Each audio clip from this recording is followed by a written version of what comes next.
आज आपसे मैं जिस किताब की लर्निंग्स के बारे में बात करने जा रहा हूँ उसका नाम है the magic of big thinking कि बिग थिंकिंग का मैजिक कैसे अमल में आता है। तो उसके लिए हम पहली लर्निंग को देखेंगे और पहली लर्निंग जो है वो ये है कि success is all about mindset. आपका माइंडसेट किसी भी चीज़ के लिए पहले तैयार होता है। इट मीन कि आपने कुछ भी हासिल करना है किसी भी डोमेन में तो उसके लिए पहले आपने अपने माइंडसेट को प्रिपेयर करना है। आपने अपने थिंकिंग पैटर्न को उसके अकॉर्डिंगली अलाइन करना है, यानी कि आपने वैसा ही सोचना है। और क्योंकि अगर आप जो बनना चाहते हैं या जो हासिल करना चाहते हैं उसके बारे में वैसे सोच नहीं रहे, उसके बारे में आपका दिमाग उस तरह से तैयार नहीं है, तो यकीनन आपको वो हासिल करने में काफ़ी दुश्वारी पेश आएगी। दूसरी की लर्निंग जो है वो है द पावर ऑफ विजुअलाइजेशन। हम किसी भी चीज़ को जब अपने दिमाग में तस्वुराती तौर पर ख्याल करते हैं तो क्या होता है।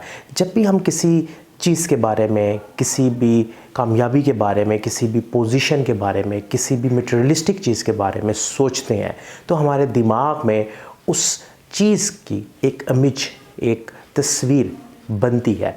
और जैसे ही वो तस्वीर हमारे दिमाग में बनती है तो हमारे दिमाग में एक न्यूरोपाथ क्रिएट हो जाता है, जिसकी वजह से दिमाग के रिसोर्सेज, दिमाग की एनर्जीज उस चीज़ के बारे में काम करना शुरू कर देती हैं। So the magic of big thinking की दूसरी की लर्निंग है कि आपने विजुलाइज करना है अपनी कामयाबी को, अपने उस तमाम चीज़ों को जिनको आप हासिल करना चाहते हैं।